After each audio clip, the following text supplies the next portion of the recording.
So I've brought Jasper today on the FTS podcast. How are you?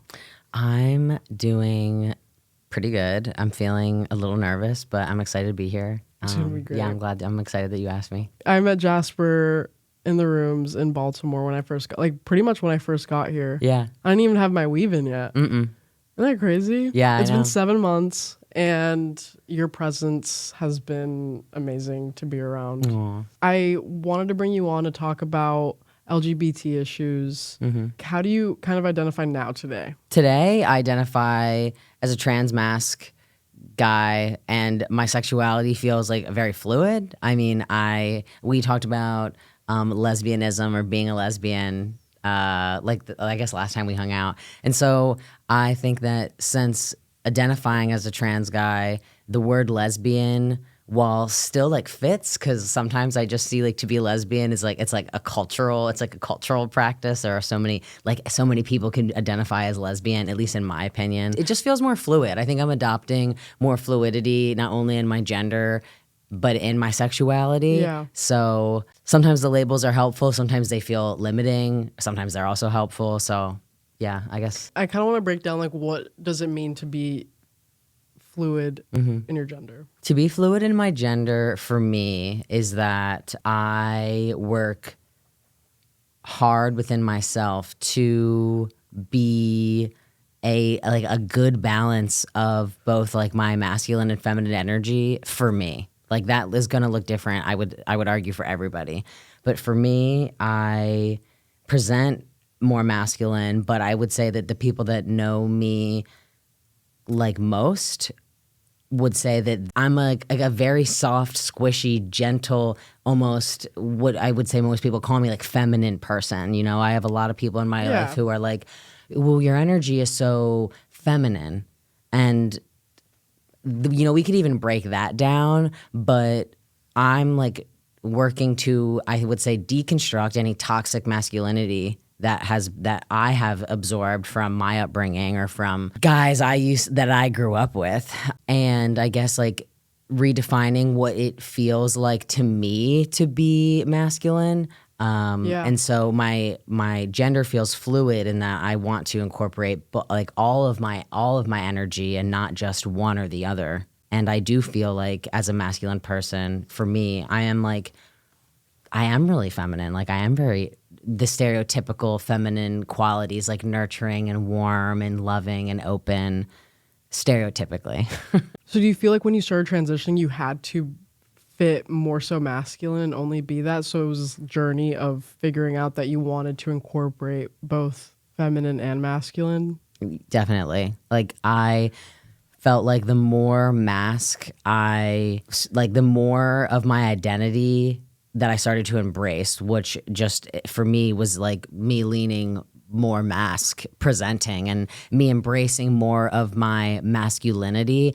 I had to really deconstruct a lot or all of, and I would say it's probably a practice that continues, is like a lot of toxic masculinity, not only from my upbringing and from socially, but also just like societally or like culturally, just from like living where we do here, like in America.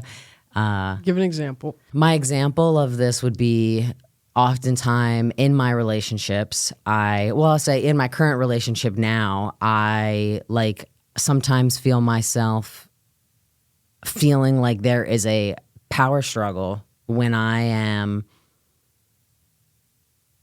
finding myself falling into like a gentler role, or like if I like to give the power to somebody else feels like I'm like, oh well, like I should be like and it's like that does not have to be what it's like. Yeah.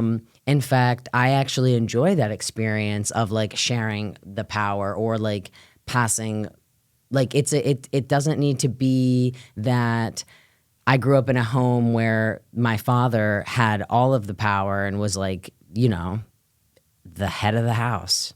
And so I find myself sometimes feeling that way about myself, even though I don't believe that logically. Like my ideals are not that that's the type of person I need to be, but it's like something that emotionally sometimes my body is like, oh, well, like if you're not in charge, then like you're weak or you are vulnerable. And I don't think that those, like, I think that my feelings are valid and there's some work to do there, but I don't think that that's true. Like, I don't think that that is a true universal statement or something. Does that make sense? Yeah. Yeah. What I kind of started thinking about was my experience with feeling the need to be like really dominant and masculine. I feel like in high school when I was like, okay, I'm identifying with being a lesbian, I went through that whole stage of like cutting my hair and just wearing a lot of boy clothes. And it was something I felt comfortable doing, but at the same time, I felt like I either had to be like the really feminine lesbian or the really masculine, and there was no in between. And I was only black and white. I didn't see the gray in that for some reason. And it was because of the way I feel like a lot of lesbians and queer people are perceived and portrayed in media and all that stuff. I mean, we do live, I would say big from a high up look in the sky. We live in a binary society. So I think it makes sense that when we start to explore ourselves and we don't feel like we fit like the femme mold, that we have to go to the far end of the other side, because that's what it looks like most of the time in this like heteronormative society is like boy, girl. And they like have these gender norms that they like fall into. It's not good nor bad. It's not good nor bad. It just feels like it is. Yeah. And so I think that it makes sense that a lot of queer people, myself included, go through this almost like pendulum swing of trying to figure themselves out, and most of the time, like have fun exploring all of the things in the middle and kind of just live there in that in between space. Because like now I feel like I'm in a place where I feel comfortable being like, oh my God, I'm being taken care of right now. Exactly. And I did feel comfortable doing the taking care of. Yes. As well. Yeah. So I'm curious on like, how did you feel within your body about gender? And then how do you feel about it now?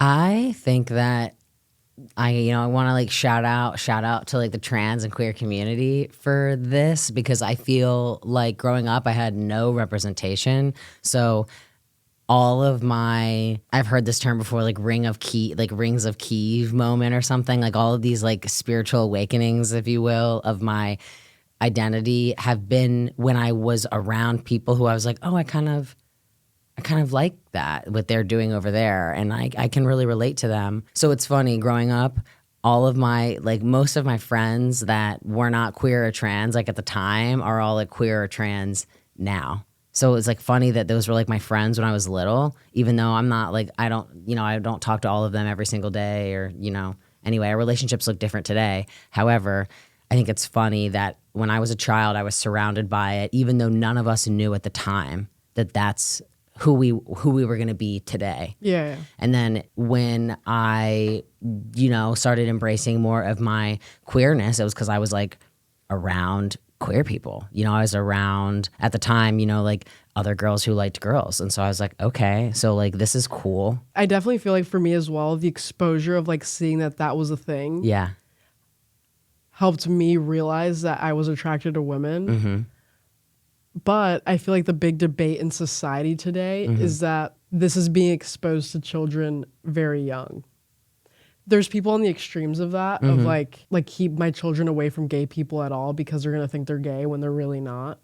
Because like, have you heard of the whole thing of take gay books out of schools and all of that business? That's kind of what I'm referring to. Do you believe in that people can be influenced into something that they might not be?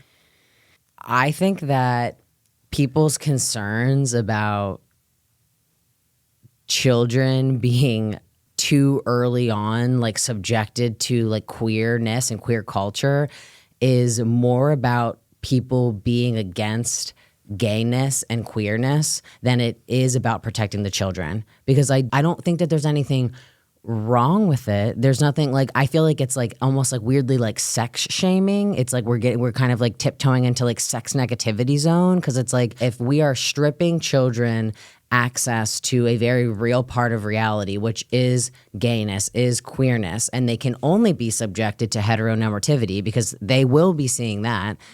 Yeah. What's the difference? And like, let the child discern themselves what feels right for them and what does not, because they will.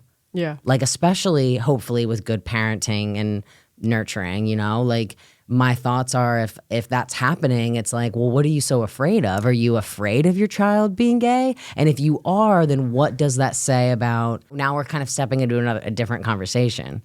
Does that make sense? I agree with you, because it's like if you have an issue with them being exposed to like maybe like an innocent boy crush or girl crush, then you shouldn't expose them to a boy-girl crush. Yeah. Or like a relationship romantic portrayal, if that makes sense. Yeah. I think that, I don't know if that could be perceived as like black and white thinking, but like still, they think that's the only way to go or the right way to go. And then that's when it leads into this whole like stigma mindset of like, that's not right. Yeah. It's in my head just another way to like try to funnel children into how to like act appropriately, but like based off of like what? Because should we not make choices that align with like our own spiritual compass and like our own truth, and like not just what our parents think is normal, or not what like whatever like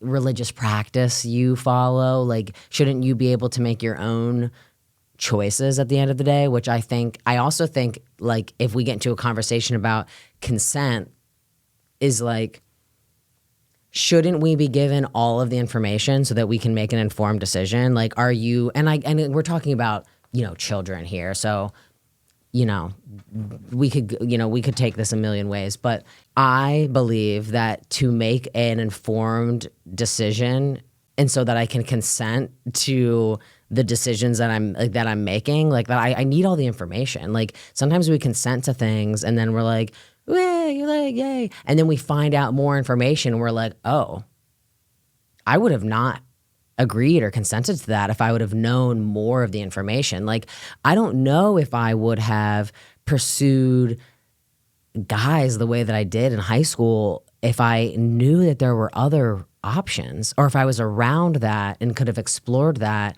at a younger age. I don't know, you know, because I can't go back in time. But what if? But also the journey of like, oh, I dated guys.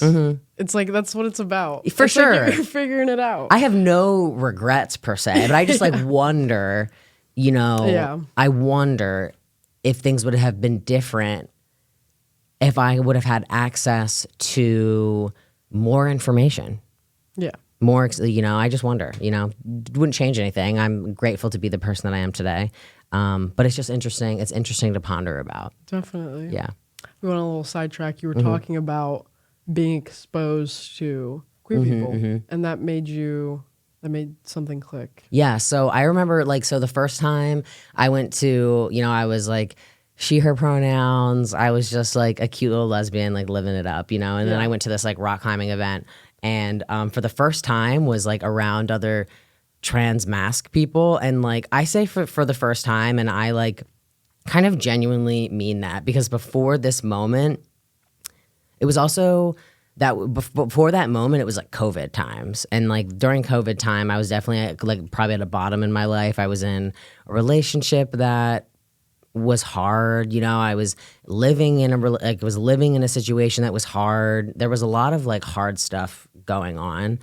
I'll just like close that box up. So I went to a rock climbing event and like met other trans and trans mask people, and I, for the first time, like felt like I was like looking in a mirror more so, because even when I was identifying as a lesbian, I felt like there was something missing. That's the only way I can describe it. There just was like something.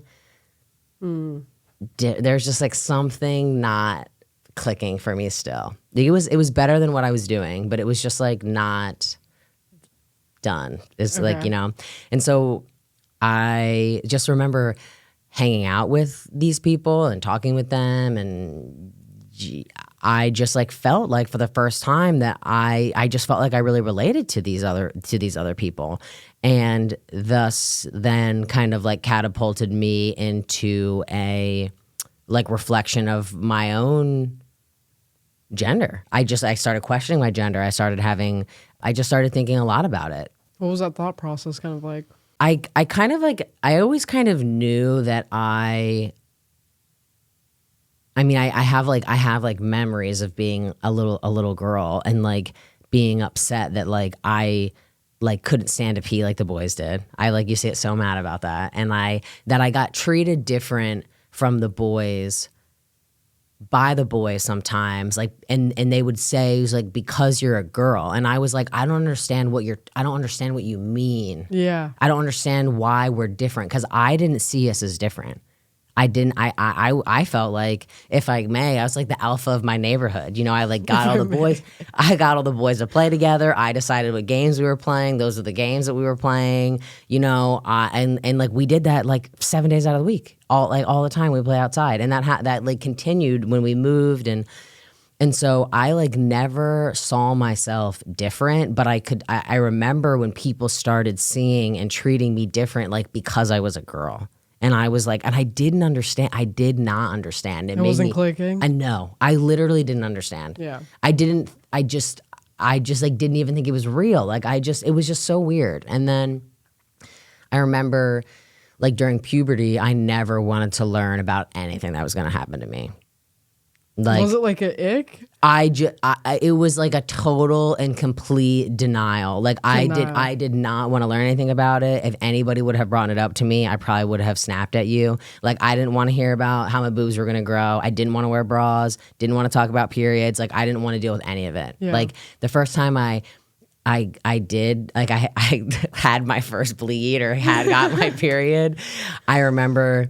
I got home from school. Like it's kind of sad how like emotionally dissonant I was from it, but it makes sense today. But like it happened, and I was in the bathroom at school, and I was like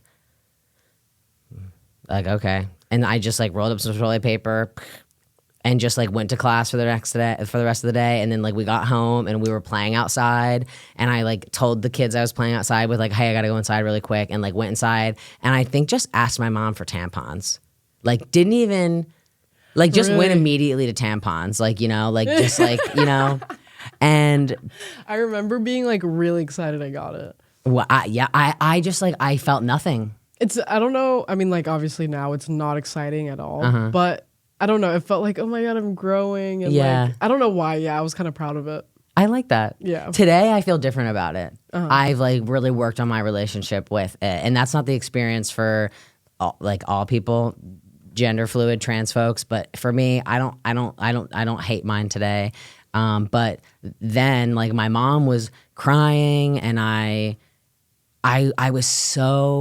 did not want to address it at all. I like went into the bathroom. Yeah. I think I just like read the instruction on the back and just like hope for the best.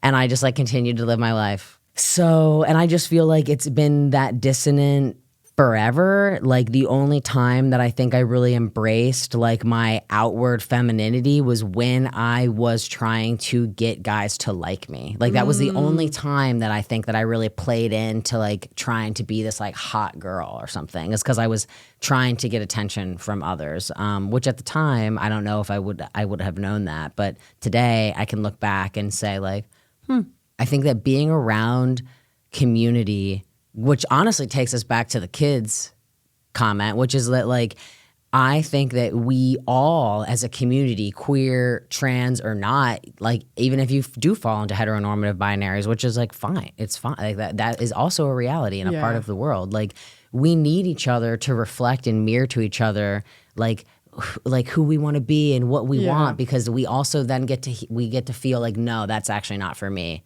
Yeah. Or yes, that's for me. And like we need each other for that. And I feel like that's what like where good parenting can come along is like helping your kid and like having just conversations with your kid. Yeah. Especially like when puberty comes up and like, hey, you might start having crushes on people and all that stuff. I just don't like the idea that one day like your kid's 16 and like sees their first gay couple and it's this foreign thing. Yeah. That's what I'm not a fan of. I mean, like, I don't have kids, so, you know, I don't know, but I would imagine that at 16, because I also remember being little, and I think that I always knew that I was gay. I mean, when I was a little kid and I grew up Catholic, Christian, I remember having so much anxiety about being gay. I used to be like, how do the gay people know that they're gay? How do they know that they're gay? How can they know that they're gay so that they don't have to be gay? So, because God must know that they're gay. So that means that if I'm gay, that God would know.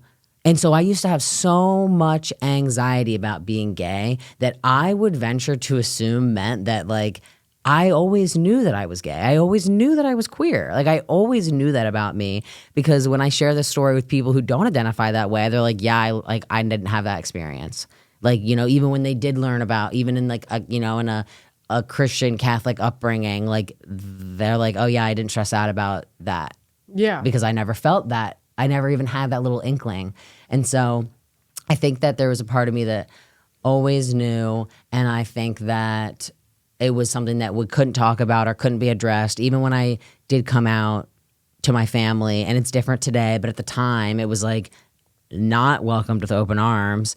And so I think that, like, all of that kind of plays into why we aren't getting exposed more, because people have their opinions about stuff, which is like, it doesn't make sense to me.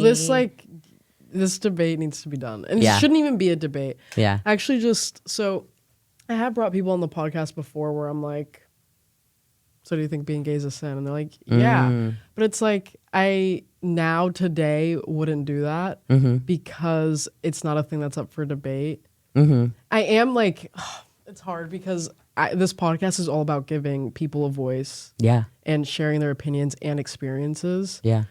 And there's nothing wrong about your experiences. And like both sides are stigmatized of like being gay is a sin and being gay is not a sin. Yeah.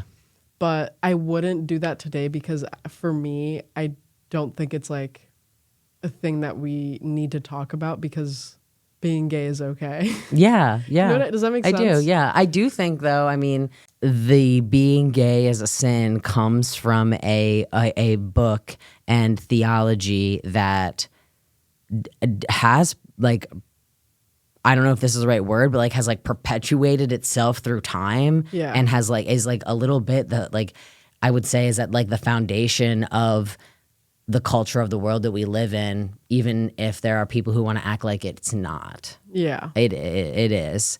And so I mean, like, if we're asking that question, it's like, well, then what are we defining as sin? We sin every day. And yeah, like, I mean, I think that is one sin like a bigger deal than the other, but the Bible doesn't really specify, and all these things. Yeah. But like my main point is like, I kind of just want it to be done. Who cares if you're gay? Now I feel like gender identity is getting more attention. So like now that's a thing that I think we're even further away from. Yeah, I think the further and further away that we get from the binary, the more and more uncomfortable people who want to keep things that way feel and become. Because that's not the case for everybody, but there are people out there that like want to strip trans people of their rights and want to strip queer people from their rights. They don't want gay marriage to be legal. Yeah. And it's like, so I think that it's like it's still happening. Yeah. Are kind of my thoughts. Yes. Yeah. Even though for you and I who live like happy queer lives, we're like, what are you talking about? I know, like in my life today, I'm like, I don't really have any worries. Like I think I'm chill regardless of what happens. But Lord knows, and I know I have loved ones who will most likely be affected of certain things. Like if certain things get passed. Yeah, I'm having that face as I'm just thinking about, which I don't know if we necessarily want to talk about, but just the political climate of today. Is that something, I know we kind of talked about it a little bit before, you said you were kind of anxious about it. Yeah, I mean, just on this topic alone, like, I mean, the person that was just put into office has like publicly said he would like delegalize gay marriage. Like there has been like there is information out there that specifically addresses how like queer and trans people will be like essentially, in my opinion, stripped of their rights. And like things are happening from my perspective. From my perspective, there are things happening in real time that are pushing us into that direction, which definitely makes me feel uncomfortable. And not only just about me, but about like women's rights. I mean, like it's just like there is talk about there being a national abortion ban, which, you know, I just think that people should be able to make the choice that they feel like they need that they need to make. That goes back to like the consent, where it's like you have all of the information so that you get to make the choice that feels best for you, instead of only being able to make one choice because you are being like forced to make that choice and that choice only. Yeah. That doesn't feel like that doesn't feel consensual to me. That is control. And like, who likes that? Right? You know, who likes that? I don't like that. Right? Yeah. I also heard that it would be stripping trans people from the right to transition regardless of their age, not even just under 18, was what I heard. And also I feel like a lot of people, I mean, you vote the way you want to and you do the things you want to, sure, whatever. But I think a lot of people do vote in ways of like, that's a thing that doesn't affect me. So I'm going to vote for what most matters to me. And like, that's okay. But it's like, that does still affect so many other people. Like for me, I probably won't need an abortion in my life. But it's like, if I were put in the position where I would need / want an abortion, I would love the option to be able to do that. Yeah, or like for other people in your life who maybe need one. And I know quite a handful who have like had abortions or. So it's just, it's hard to think about. It's even difficult to just, you know, I feel like even just talking about this is stigmatized. 100%. It's just like, it's like I can feel the energy even between us where I feel like two safe people. It's like there's like a tension. Attention to even feel like we could be talking about this stuff and to like at least for me, that's how it feels. But I had a thought about, I'm reading All About Love by Bell Hooks, and Bell Hooks talks about something in her book about the difference between love, and I think the word is cathexis, which is like, I'll describe love as like wanting, and this is like, I'm kind of paraphrasing what Bell Hooks said in her book, is that love is like desiring and like aiding in, or like wanting to wanting you to have like spiritual growth and emotional growth and mental growth, and like just like what I feel like is genuine love is that it's like, I just love you as a person and like want to know how I can support you best, and like whatever that looks like let me know, and then I get to make a choice about whether that feels obtainable for me or not, and then we get to have an honest conversation, a loving conversation about that. But like cathexis is more like, well, if you can't do this thing for me, then I'll say I will talk about like my experience as a child, which is that if I did not do or obey certain things, I was punished. That I don't think that that's love. But I would think that our parents would probably say that that's love. So in going back to this conversation, because I wanted to tie cathexis and love to this conversation that I had with one of my guardians recently. One of my parents is, she told me what her and my, she wanted to have a discussion with me about her voting choices, and she said, we love you. And I said, I hear you, and I do believe that. I believe that you do love me. That's not a doubt. But it's hard for me to understand how you could tell me that you love me, but then like knowingly, and maybe not knowingly, maybe they just don't have all the information, but like knowingly make choices that go directly against my entire existence, and not only my existence, but like my community. And their argument was, well, we just don't think that's going to happen. And I'm like, how can you know that though? Yeah. And so you're making this choice still because you're making an assumption that it's not going to happen, but you're voting in a way that creates enough space for it to potentially. So I don't understand. I just don't understand. I don't not believe that my mother loves me. I'm like, I know that. But I'm like, Yeah. do you? Like, I don't know. It's really confusing. And I think it takes us even into another conversation just about love in general and like what is love and what we're taught about love growing up and in our like just like mainstream media, like about love and like what really is love. I feel like it's almost your own definition because Yeah, I feel like that's a good- everybody loves differently. Yeah. 100%. like that. And I feel like the way I've loved before isn't the way I love now. I really like that. Yeah. Yeah. I do think I know that sometimes people say that like love is unconditional. And I do think that love, especially relationally, is conditional. Like love. But then I don't know. It's like, is love just like a. I do think that love is an action, which is another thing that Bell Hooks House like talks about is like love is a verb. So I do think that like whilst I don't necessarily agree with the choices that, let's just say, my mom made, I do think that it was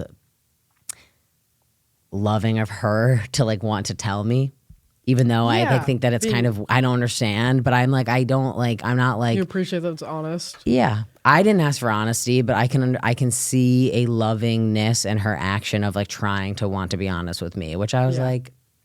And I also feel like I feel like love can also be like a respectful way of disagreeing. Mm-hmm. Exactly. Yeah. I'm not going to like shit talk you for disagreeing with me. Yeah. You know what I mean? Like I genuinely don't care the way you vote. I do have my opinions about certain things. And I think certain things that matter to me more don't matter to you at all or just less. This election is particularly, I agree like 99% of the time that people's like political views, like I don't think necessarily need to like cross paths with like how we treat each other. Yeah. But this election in particular, I think is it's been eye-opening for me. Yeah. About like what, and I'm trying not to make like generalized assumptions about like people in my life who have voted one way or another. But it is interesting for me to see who like hasn't deemed some of the things that I've deemed as like absolutely not, as like I'm actually okay with that.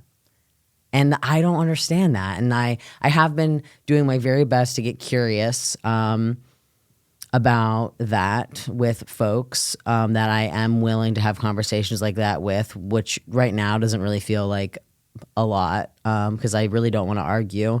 And that's really more about me just wanting to not defend my own point of view because I'm like, but it's been interesting and eye-opening to, I guess, what's the word? Like to see, I don't know, it's like what's important to people.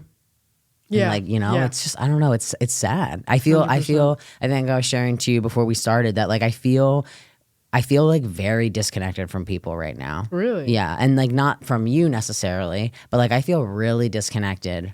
And this goes back to this. I was feeling this way after watching the Jake Paul and Mike Tyson fight last night. Because at the end, Jake Paul is like, I want to shout out to the military and the firefighters. And, he like did this long list and he was like, I feel like there's a shift in the air and that like America's like going, and I'm like a little paraphrasing, but essentially, America's like shifting to good. And I am like, am I missing something? Like, am I delusional? Like, is there something wrong with me? Because I feel the exact opposite. And so this like polarity of people who are like, this is great. Like we are shifting and this is amazing and things are changing for the better. And then the other end of the spectrum where people are like, holy fucking shit.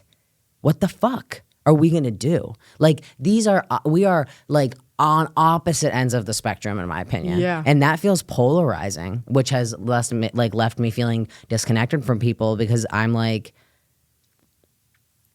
kind of scared. We're living in different worlds. Yes, like, it's becoming okay for people to live in that world, and I don't see how any of us from this world can fit into that world. Yeah. Where I do think that there's space in this world for people from that world to come in. Like, that's almost the whole point. I don't think that there's space for us to go to that world. Does that make sense? Yeah. And so that feels weird and terrifying. Does, yeah. I feel like a lot of people have stated everything feels really separated, and Yeah. it's really 50-50 on who's on the same page. There's like a very like big, what feels like dissonance. Yeah. Like right now, just like in the world and like going out in public. It's so weird. It feels like just being online feels hard right now. That too, because that fucks with us mentally a lot. Yeah. Yeah. The media is crazy. I think sometimes if you just go about your day not like reading news or seeing what's like happening in pop culture, I think you might be okay. Yeah. At least for, at least for the moment. Yeah. Because I don't know. It's a lot. I'm still honestly holding out hope, I'm still holding out a little bit of hope. So how did your parents take you coming out? At first, it was very bad. I did get kicked out or anything, but it was just like my father was very angry. My mother was, she's just like, I don't know. That's a whole other conversation. I've been like working on my mother wound, so that might feel like a little too tender for me to really dig into right now. But it was like at first there was a lot of like pushback, but not like you need to change, you need to be different again. It was again just like confusion. Like what? Like what do you mean? Just confusion. And that was similar, I think, to how it was when I came out as trans, which I don't even know if I actually ever like told my parents like that I was, I just think that I started asking them to, I was going by Polly, and then I was like, my parent did not want to call me that, and he was like, I'm only going to call you this, and I was like, which wasn't even my birth name. He wanted to just call me a different nickname, and it just like felt like a control thing, because I was like, why can't you just like respect my requests, but anyway, it was the same energy, like just like pushback and just confusion. And like I, at least this time around, and I would even say that I didn't really feel necessary. Well, actually, when I came out as gay and I received pushback, I went back into the closet. Really? Yeah, and my poor girlfriend at the time, I like probably owe her an amends. But yeah, I went back into the closet, and I think I graduated college in 2017, and I didn't date a girl again until 2021. So for like 4 years, I was like not gay. Nothing. Yeah. I dated my then girlfriend for about like, a year and a half. And yeah, I came out in 2021, and the rest is history. I mean, I haven't dated a cis man since. At least I don't think so. I can't remember. I don't think so. So how do you feel today? Like in your body, I would say. I feel grounded today. I feel good. I mean, I started hormone therapy, which I think I feel okay to talk about online. I just said it, so I think it's okay. And I really always had this thing of like, okay, so I didn't used to like pictures being taken of me ever.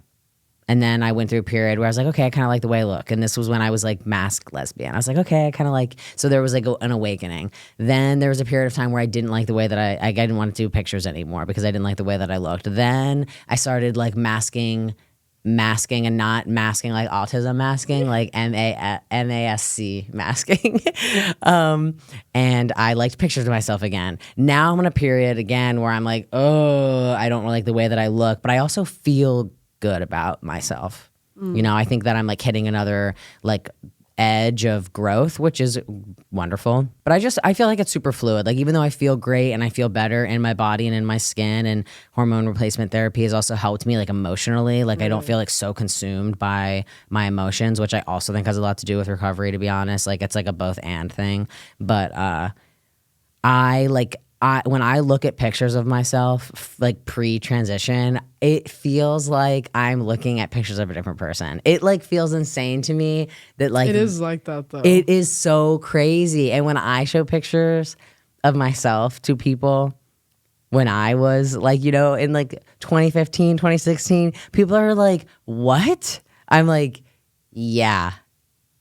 It's so funny. It does not even feel real. Yeah. So you said the hormone therapy has helped you feel more comfortable with motion regulating. Has there been any discomfort with it? I think that the most uncomfortable thing for me actually just has been like the shots, which, you know, but that's also been fine. Like it hasn't been that bad. I don't know. I mean, my body goes like has changes now, you know, like I smell different. Really? You know, like my skin is changing.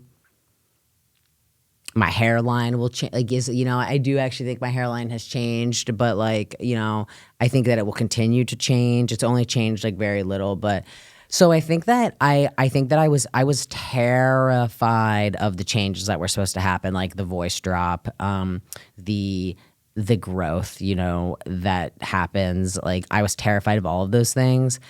Almost to a point where I was like, I want to do this. And then after the fact, because I pushed through fear, because I also like really, I felt like if it was taking up so much space in my brain that I was like, it's taking up so much space and energy that I feel like I would be doing. I actually asked myself this question, like if you knew that none of this mattered and like that,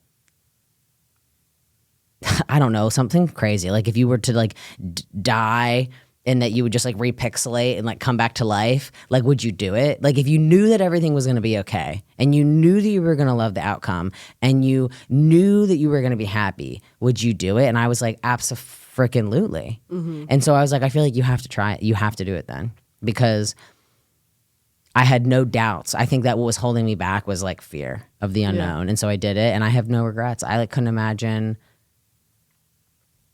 not doing it now. And I mean, I think that I would be like, okay, but like, I think that so much of us live our lives like feeling okay. And I think that we really have the opportunity to live our lives like with fullness and with, you know, with like full embrace. Like, I think I feel grateful for the opportunity to be able to experience that through this, in this. And I think to actually be able to look at myself in the mirror and I like feel like the little boy that like I was when I was like 5 or like 6 or 7. When I was like, why can't I stand to pee, Mom? And she was like, you cannot stand to pee. You're literally peeing everywhere. And I was like, why not? Like, why can't I do it? You know? And I don't stand to pee today, but I feel like him. Like I feel like him today, you know, and I love that feeling. And I didn't feel that way as a masked lesbian, you know. I mean, not that I couldn't. I think it's super possible, but I love that there are more layers to this for me, and that I've been able to explore them. And then how about in society? How do you feel? Like being perceived? Today is a little terrifying. Because I feel like a lot of people, I forgot the term, like passing. So I feel like for a lot of people, it matters to them to really pass. And then I feel maybe for others, it's just about how they feel about themselves within their body and how, you know. I used to get really frustrated, like at work, I got misgendered all the time, and it drove me nuts, and it still sometimes bothers me because I'm like, it bothers me not honestly because I'm getting misgendered, but because it's your company's policies that if you misgender me, it's technically considered discrimination and you can get fired, and I don't want you to get fired, but I'm just saying, like, anyway, I used to care a lot more. Today, I feel like I care a lot less because I do feel good about who I am and my, you know, like, the people that are closest to me know me and love me and celebrate me, and not that the people who don't outside of that container aren't celebrating me or don't support me. But when there's like maybe misses, I feel like less jolted by them, which, because going back to the first part of our conversation is that like I feel very fluid also, and like my pronouns are he, him, and but like I have assumed, and maybe I'm just like creating space for people to hurt me a little bit because it happens. I don't know. Is like that when people say she, her to me, which it makes like no sense to me, because when I look at myself in the mirror, I like don't see that.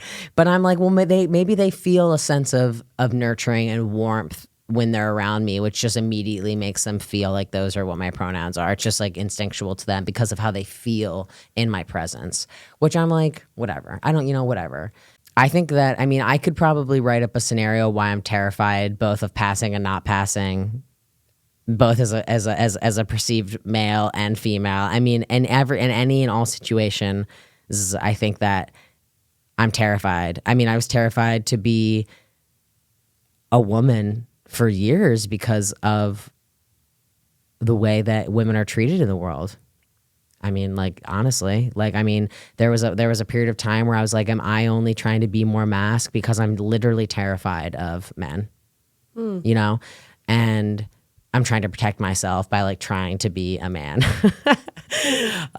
which I just think that it's more nuanced than that. I do sometimes feel that way, but I don't feel like that's like the whole truth. Yeah. But it just, I mean, I have been, I mean, I would just say like to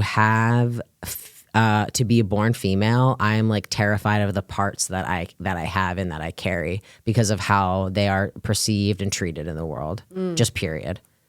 Which has like nothing to do with gender. I mean, it can. It's just like biologically speaking, like for me, I'm like terrified sometimes, just because of what that could mean that somebody could do to me. Has happened to me, has happened to lots of people that I know. I mean, so I think that even if I'm passing, whilst that might create some level of safety, I'm also then entering into territory of making other people uncomfortable in the same way that like I feel uncomfortable. So there's like a whole like different slew of things to potentially have to deal with, which is, you know, it's fine. It is what it is. Cool. Yeah. Well, I really appreciate you coming on to share your experience and story.